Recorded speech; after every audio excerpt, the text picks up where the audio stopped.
Haleluya, firman Tuhan selalu baru setiap hari ketika kita menanti-nantikan Tuhan, saudara ya.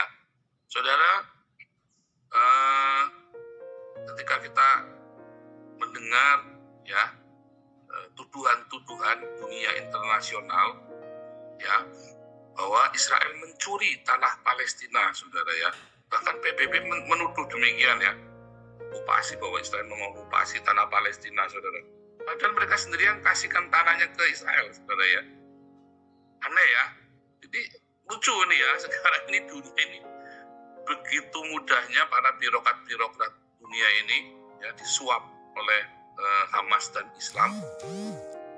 Karena ini adalah perjuangan perlawanan Islam terakhir ya kepada kafir yang diwakili oleh orang Yahudi dan Amerika ya. Amerika mewakili Kristen, orang Yahudi yang mewakili Yahudi.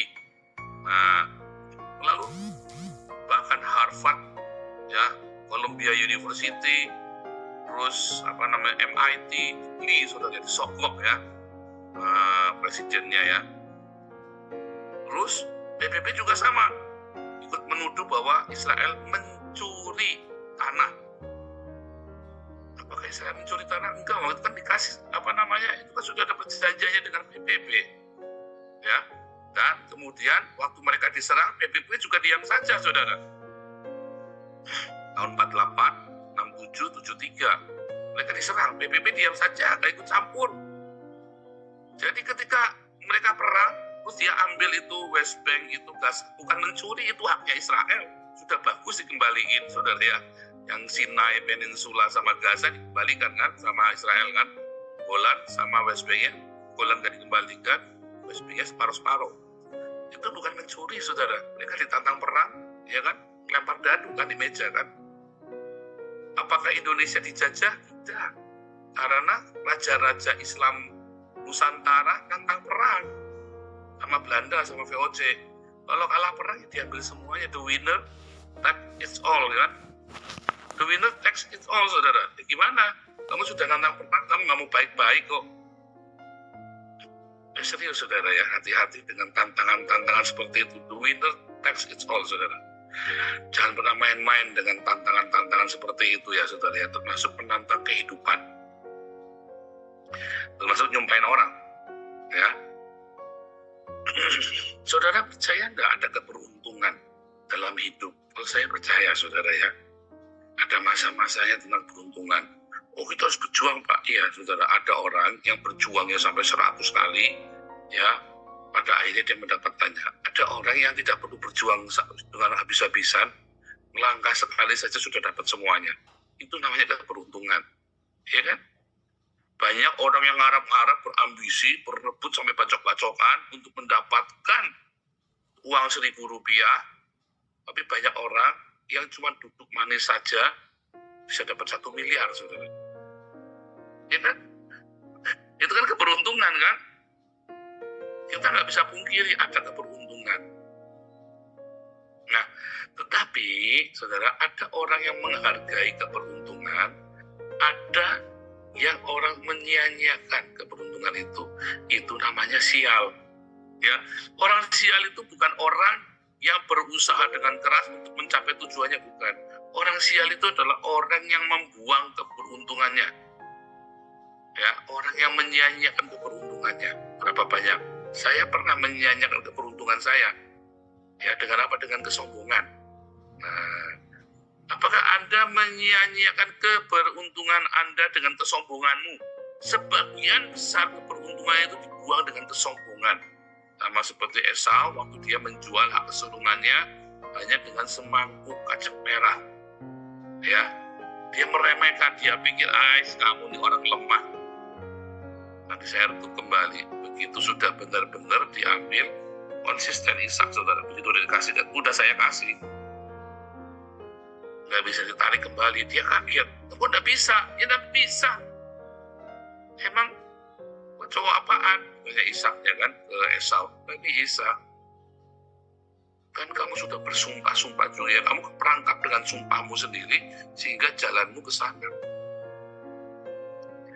Saudara, ini beneran ya, saudara ya, saya bukannya geeran.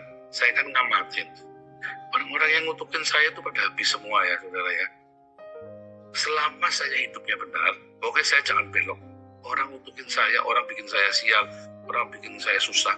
Jalan hidupnya ruwet aja bohongin mereka. Oke ruwet aja saudara. Mengapa bisa ruwet? Ya karena saya sendiri sudah habis-habisan buat Tuhan. All out saya buat Tuhan saudara, habis-habisan. Makanya saya selalu bilang, jangan melagrang di depan jalannya saya. Bukan saya yang melukain Anda loh. Tapi iblis itu menyerang saya. Ketika Anda melagrang, maka iblis kenanya kamu. Kamu jadi tameng hidupnya saya.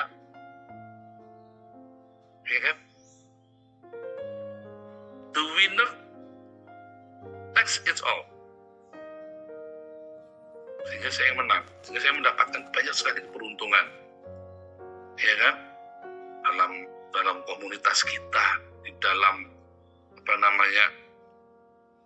berkat jasmani dan rohani. Orang-orang yang tewas ini di alam roh itu ada diambil saudara rezekinya. Karena harus ada keseimbangan kan. Tanpa sadar rezekinya di alam roh itu dipindahkan ke saya, dijarah saudara.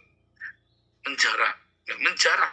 Namanya menjarah itu ya kalau orang-orang karismatik bilang ya, mereka tanpa pengertian ya, menjarah harta orang-orang yang tidak percaya kepada Tuhan.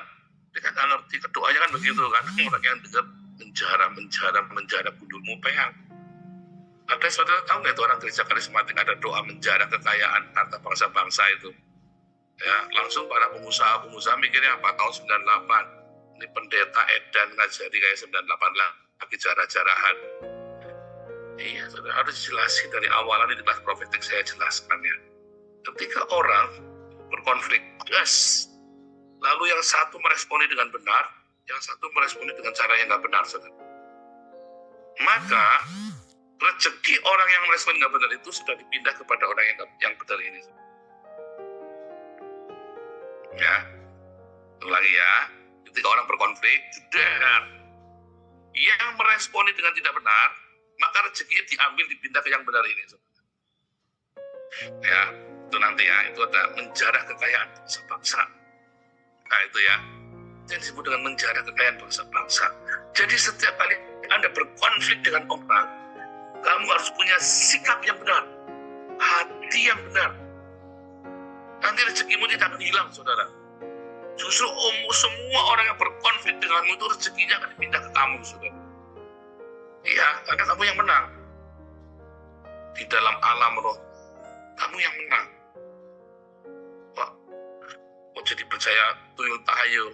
Nah, makanya nanti di kelas profetik saya jelaskan logikanya. Ya, secara detail.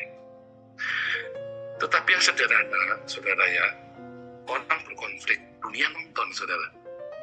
Apalagi ini di media sosial, dunia nonton. Dulu saya pernah jadi, kalau kamu berkonflik, jangan kamu ngatain yang tidak baik pada musuhmu pertama kali. Yang ngatain nggak baik, jangan ngomong pertama kali, jangan ucap yang jelek tentang saudaramu. Pada orang-orang, diam saudara. Responmu, hatimu yang benar. Lebih baik diam kalau kamu nggak bisa. Kalau kamu tidak tahu bagaimana cara meresponnya, diam itu yang lebih baik. Kalau kamu punya hikmat, bagaimana cara meresponnya, merespon. Tapi kalau kamu salah respon, yang pertama kali ngomong itu yang kalah, saudara. Lalu orang menilai kan, maka orang tidak akan bersimpati kepada yang jejeritan tadi, walaupun yang jejeritan itu yang benar, saudara. Oh, kalau nggak jujur saya nanti kan di framing pak. Enggak, saudara, ini ceritanya beda, saudara. Ini ceritanya lagi konflik, bukan lagi nggak konflik.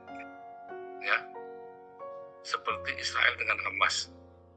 Jejeritan kan si Hamas ya kan, lama-lama kan orang curiga, kenapa begitu ya, ada sendiri ini bongkar sendiri, kurang ajar gitu. Ya kan, ada orang-orang pintar pun nggak mau. Amerika, Eropa, lama-lama nggak mau merasa dikadalin. Nggak mungkin sebegitu rupanya, terlalu lebay, diam. Kalau kamu tidak tahu bagaimana meresponinya, sebaiknya diam. Ya, saudara ya, biasa. Tenang, jalan seperti biasa. Kalau kamu tahu meresponinya, ya makanya ya, kalau kamu ditampar pipi kirimu, ya, di pipi kananmu, itu artinya bukan, yo satu lagi nih, bukan itu. Ya, artinya kamu harus tough, kamu kamu nggak boleh cengeng. Tapi kamu jujur dan kesana sini kan kamu cari pembelaan kan? Karena kamu mencari pembelaan kan? Carilah pembelaan dari Tuhan saja. Ya, itu logika pertama. Logika kedua, ya, begitu orang tahu ternyata yang salah adalah orang itu, saudara. Ya, musuhmu yang salah, maka orang itu akan memberikan berkat-berkat itu kepadamu, ucapan-ucapan berkat. Ya kita doakan kamu ya supaya bahkan berkat jasmani dan rohani. Makanya saya, saudara, setiap kali saya berkonflik, setiap respon saya benar, selalu ada berkat, saudara. Selalu ada. Ya kalau saya mau kuliah di Haifa, saya mau di apa, jasmani dan rohani. Ya kan saya bilang lagi saya pasti diberkati. Ini sekali lagi sebenarnya saya akan berkati. Setiap kali ada konflik saya masih diberkati, saudara. Dan semakin ahli di dalam meresponinya. Karena akan diulang berkali-kali. Ya, harusnya begitu. Kamu diberkati nanti. Nah, disitulah sebenarnya Israel mencuri berkat bangsa-bangsa. Karena selalu difitnah, di-framing, teori konspirasi tadi malam ya Anda dengar. Selalu di-framing dijadikan korban. Makanya hari ini Israel merebut berkat seluruh bangsa-bangsa. Ya, seluruh berkat bangsa-bangsa itu jatuh ke tangan Israel, apalagi dari tangan musuh-musuhnya. Makanya musuh-musuh Israel tambah habis, tambah remuk, Israel tambah kaya. Itulah sebabnya orang-orang yang musuhi saya tambah habis, saya tambah diberkati.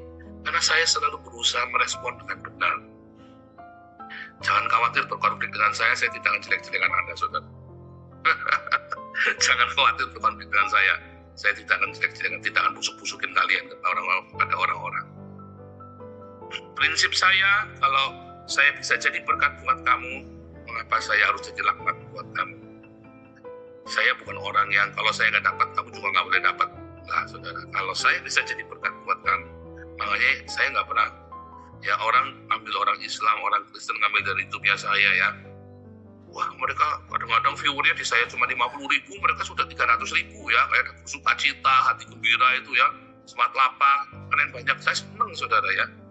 Saya senang. Nggak mau tak matiin, tak strike YouTube-nya. Enggak, saudara ya. Orang Islam juga banyak yang ambil YouTube-nya saya. Ya biar, mereka diberkati kan. Gitu. Kalau saya nggak dapat, kamu bisa memperoleh, berarti nanti saya akan dapat dari lainnya, saudara. Dan benar, saya dapat berkatnya dari lainnya. Karena mereka sering memviralkan video saya akan jadi terkenal.